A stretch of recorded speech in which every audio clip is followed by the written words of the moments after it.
या आषाढी एकादशीला बनवा उपवासाचे पॅटीस, ज्याची चव आंबट, गोड, तिखट, चटकदार, चटपटीत अशी आहे. कारण की दरवेळेला तीच ती खिचडी, तेच ते साबुदाण्याचे वडे खाऊन खाऊन कंटाळा येतो. म्हणून यावेळेला नक्की हे बनवून बघा आणि मला नक्की सांगा. तर रेसिपीला सुरुवात करूया.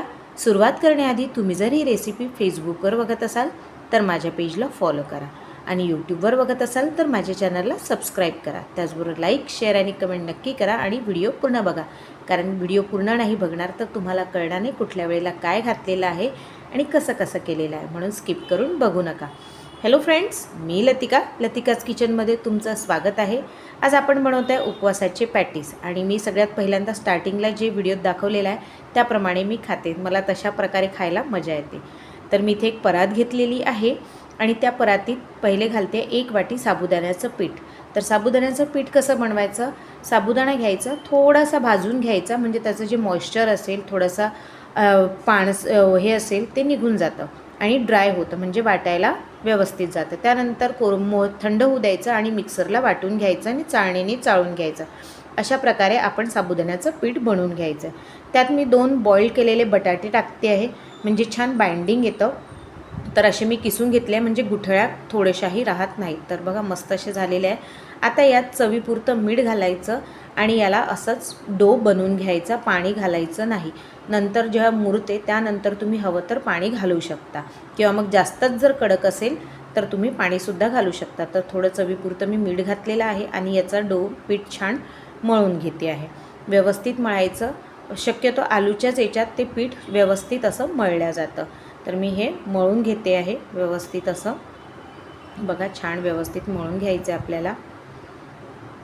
हळूवारपणे करायचं आहे आणि याला तळायची गरज नाही आहे. तुम्ही तळलं नाही तरी चालते, शॅलो फ्राय केलं तरी चालते. तर आता इथे पीठ छान मळलेलं आहे. याला आता 10 ते 15 मिनटं आपल्याला रेस्ट करून ठेवायचं आहे, कारण की साबुदाण्याचं जे पीठ आहे ते छान मुरलं पाहिजे म्हणून. तर याच्यावर मी एक किचन टॉवेल झाकून ठेवलेला आहे, त्याला बाजूला ठेवते. तोपर्यंत आपल्याला पॅटीसमध्ये भरायसाठी सारण बनवायचं आहे. तर सारणासाठी मी सगळ्यात पहिले पॅन घेतलेला आहे. पॅनमध्ये मी 2 चमचे तेल घातलेलं आहे. तेल तापलेलं आहे. त्यानंतर मी यात 3 बारीक मिरच्या कापून घातलेल्या आहेत. तुम्ही मिरचीऐवजी जर तिखट खात असाल उपवासाला तर तुम्ही तिखटसुद्धा घालू शकता, पण डायरेक्ट तिखट घालत्या वेळेस डायरेक्ट तेलात नाही घालायचं. सर्व पदार्थ घातल्यानंतर सरते शेवटी घालायचं आहे. मिरची आहे तर तुम्ही आधी घालू शकता. तुम्ही मिरचीऐवजी मिरचीची पेस्ट किंवा मिरची कुटूनसुद्धा घालू शकता. तर इथे मिरची छान फ्राय झालेली आहे. त्यानंतर मी 1 वाटी शेंगदाण्याचा कूट घातलेला आहे. शेंगदाणे तुम्ही हवं तर भाजून शेंगदाण्याचा कूट करू शकता किंवा कच्चासुद्धा करू शकता. जर कच्चे शेंगदाण्याचा कूट केला असेल तर त्याला छान परतून घ्यायचं, म्हणजे त्याचा कच्चा फ्लेवर निघायला पाहिजे, कारण की कच्चा फ्लेवर छान वाटत नाही. त्यानंतर यात घालते आहे 1 वाटीच्या जवळपास मी खोबऱ्याचा किस. तर याच्याने पण खूप छान अशी चव येते. याला पण छान तेलात परतून घ्यायचं, म्हणजे शेंगदाणे खोबऱ्याचा जो कच्चा फ्लेवर आहे तो निघून जातो. व्यवस्थित भाजायचं, मंद आचेवर भाजायचं, मीडियम किंवा फास्टवर भाजायचं नाही, नाहीतर शेंगदाणे आणि नाहीतर खोबरं हे करपून जातं. म्हणून अगदी मंद आचेवर सतत फिरवत भाजायचं आहे आपल्याला. त्यानंतर यात चवीपुरतं मीठ घालायचं आहे. उपवासाचं मीठ घालायचं आहे. तुम्ही जर उपवासाचं मीठ, सेंधव मीठ खात असाल तर ते घालायचं आहे. ते इथे मीठ घालून घेतलेलं आहे. त्यानंतर इथे मी साखर घालते आहे. साखर मी 1.5 चमचा घालते आहे. पॅटीस छान मस्त गोड, आंबट, तिखट असं लागतं म्हणून. तर मी इथे साखर घातलेली आहे. याला पण छान फ्राय करून घेते आहे. त्यानंतर इथे ड्रायफ्रूट्समध्ये मी घातलेले आहे काजू आणि मनुका. तुम्ही हवं तर स्किप करू शकता, पण मनुका जर घातल्या तर खूप छान टेस्ट येते, त्याची जी बाईट येते. हवं तर तुम्ही काजू स्किप करू शकता, पण मनुका तर नक्कीच घाला, खूप छान अशी चव येते. याला पण छान त्याच याच्यात परतून घ्यायचं, म्हणजे यातलंही छान मॉइश्चर निघून जातं आणि क्रिस्पी क्रंची असे ते काजू आणि किसमिस लागतात.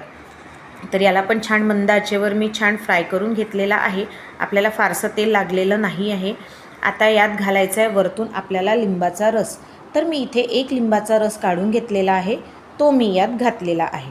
त्याचबरोबर माझ्या चॅनलवर वेगवेगळ्या नवनवीन रेसिपीज आहे. एंड स्क्रीनलासुद्धा मी रेसिपीज दिलेल्या आहे आणि आय बटनलासुद्धा दिलेल्या आहेत.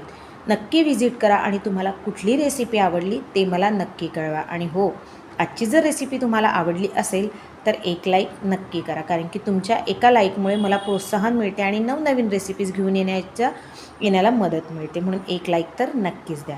तर छान इथे सारण बघा आपलं खूप जबरदस्त असं झालेलं आहे. याला आपल्याला आता लिंबाचा रस मिक्स करते आहे मी बघा. तर इथे लिंबाचा रस मिक्स करून घ्यायचा आहे, छान फिरवून घ्यायचं आपल्याला आणि याला गार करायला बाजूला ठेवून द्यायचं आहे. आता त्याला लिंबाचा रस मिक्स करून गार करून ठेवून देते आहे. त्यानंतर आपलं जे पीठ होतं ते 10 मिनटं झाले होते, काढून त्यात थोडंसं पाणी घालून मी मळून घेतलं, जेणेकरून त्याचं पाती बनली पाहिजे अशा प्रकारे मी मळून घेतलं. म्हणून मला थोडं 3 ते 4 चमचे मला पाणी लागलं. त्यानंतर मी अशा प्रकारे आपण जसे मोदक वळतो तशासारखी पाती करून वाटी करून घ्यायची, त्यात हे सारण भरायचं आहे बघा अशा प्रकारे आणि याचा गोळा बनवून घ्यायचा आहे कचोरीसारखा. तर याला जे सारण आहे ते थोडं मोकळं आहे, त्यामुळे आधी मी प्रेस करून घेतलं आहे आणि पातीला पूर्ण एका ठिकाणी एकत्र करून याचा गोळा करून घेते मोदकासारखा. वरचं जर पाती जास्त झाली असेल तर ती तुम्ही काढून घेऊ शकता आणि याचा छान गोळा बांधून मी असे गोळे करून घेतले आहे. 9 माझे पॅटीस झालेले आहे. तर छोटे मोठे झालेले आहे, कारण की आमच्याकडे करणारे भरपूर आहेत. माझी मुलगी पण म्हणते मम्मी मी पण तुला हेल्प करू का. मग आता मुलगी आहे किंवा कोणीही असेल घरचे छोटे मुलं असतात तर जिद्द करतातच की करू लागतो म्हणून त्यांनी केले. तर छोटे मोठे झालेले आहेत, तुम्ही हवं तर सेम साईजचे करू शकता. अशा प्रकारे मी पूर्ण पॅटीस करून घेतलेलं आहे.